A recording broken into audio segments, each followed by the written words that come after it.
10 grocery store tricks that make you spend more and how to outsmart them. Most people walk into a grocery store believing they're in control. They have a list, a plan, maybe even a budget.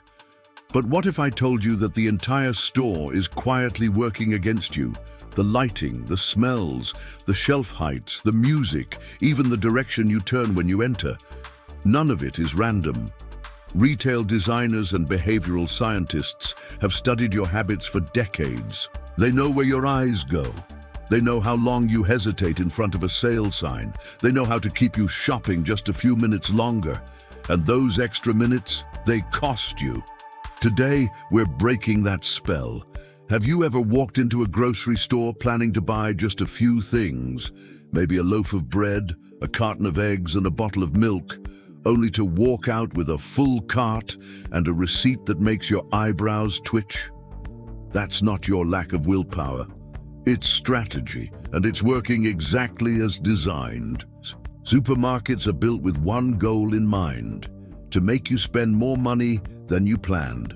From the moment you grab a cart to the second you swipe your card at checkout, you're being guided, nudged, and manipulated by subtle psychological triggers you don't even notice.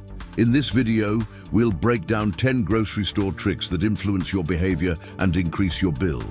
More importantly, we'll show you how to spot them and beat them. Let's start with one of the most common: the placement of essentials.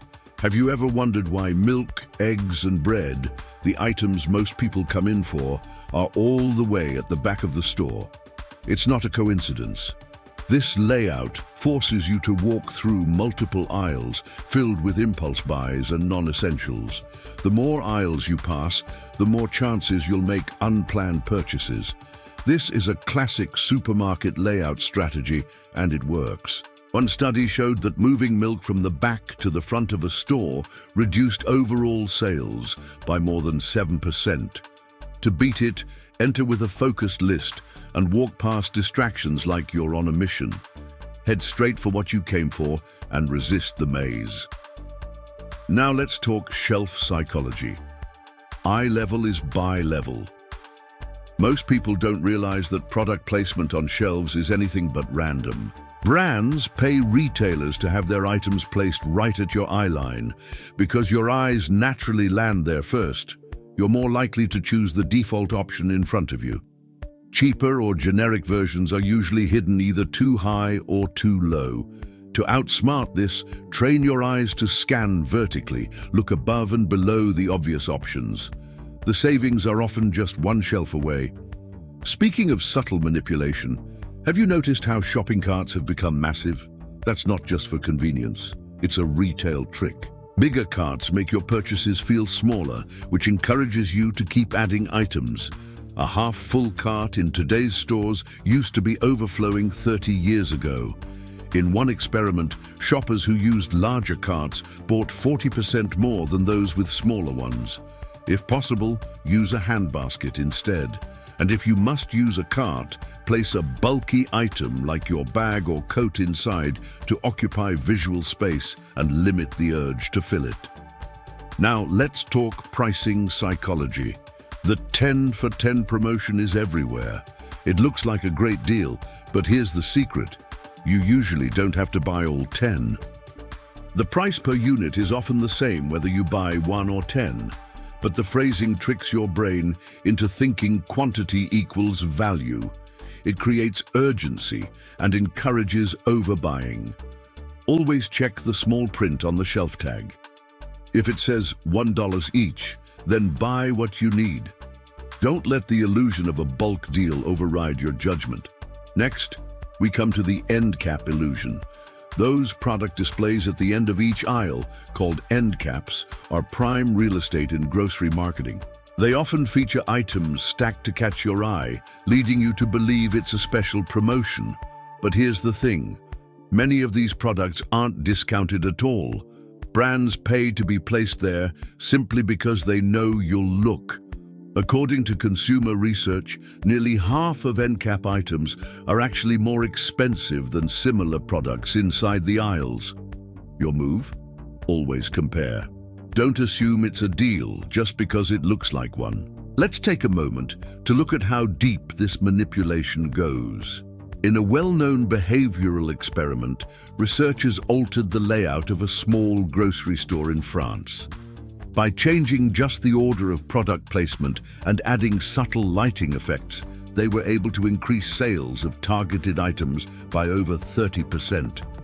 In another study, people were twice as likely to buy wine when classical music played in the background compared to pop music. And here's the kicker. Most of the participants didn't even realize they were being influenced.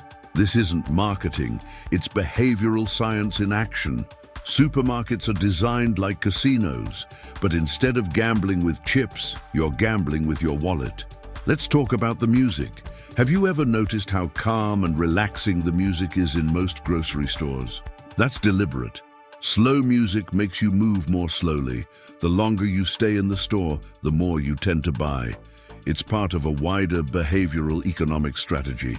In fact, fast-paced music has the opposite effect. It rushes people out faster and lowers sales. If you want to shop smart, set a time limit. Even better, wear earbuds and listen to upbeat music to keep your pace steady. Another trick is what I call the health halo. Stores often greet you with vibrant displays of fruits and vegetables at the entrance. This isn't just about freshness, it's psychological priming. When you start your shopping trip with healthy choices, your brain rewards itself later. That's called the licensing effect. I bought salad, so I deserve ice cream. The layout plays into that, intentionally placing indulgent items further in after you've already made a few virtuous choices. To beat it, be aware of the pattern. Buying spinach doesn't justify buying soda you didn't plan for. Then there's scent marketing. Have you ever walked by the bakery section and suddenly felt hungry even if you just ate? That's not a coincidence. Some stores use artificial scent diffusers to release the smell of fresh bread or roasted chicken. Smell is directly tied to the brain's emotional and memory centers, and it bypasses logic entirely. This tactic taps into primal cues: comfort, nostalgia, hunger. If you shop hungry, you're far more vulnerable to these cues. Solution? Eat before you shop. It sounds simple, but it works. Let's not forget loyalty cards. They offer discounts, sure, but they also collect data. Every purchase is tracked. Your buying habits, frequency, even time of day you shop are all recorded and analyzed. This allows retailers to build psychological profiles and even experiment with personalized pricing. Yes, that's a thing. Two shoppers could pay different prices for the same item based on their past behavior. If privacy matters to you, limit your use of loyalty programs or use third-party apps that don't tie directly to your personal data. Finally, the last stretch, the checkout lane. After all the mental effort of shopping, your guard is down. You're tired. Your wallet is already in your hand. That's exactly why small, cheap, high-margin items are placed right there. Candy, gum, cheap electronics, travel-sized hand sanitizers, these aren't conveniences, they're traps. This is the impulse buy zone. The strategy? Distract yourself, look at your receipt, scroll your phone, double-check your list. Keep your focus off the merchandise. Let's recap. From shelf placement and scent psychology to music, lighting, and checkout design, every inch of your grocery store is planned to influence your spending. These aren't mistakes, they're deliberate. You're not failing when you overspend, you're reacting exactly how they want you to. But now, you know better. Now you can pause before grabbing that deal, look up and down the shelves, and make choices based on logic, not manipulation. These grocery store tricks work because they feel invisible. But when you learn how supermarkets trick you, you start seeing the patterns. And once you see them, you can't unsee them. And if you're wondering what other tricks are lurking behind those spotless aisles and cheerful jingles, you'll want to stay tuned. In our next episode, we'll uncover how scent marketing and lighting design work together to guide your path and trigger purchases before you even realize what's happening. This isn't conspiracy, it's commerce. So if you're ready to decode the psychology behind everyday shopping, hit subscribe and let's outsmart the system together. Until next time, shop with purpose, question everything, and always remember, you are the algorithm's worst nightmare when you're aware. This is Smart Buyer Files. And now you know,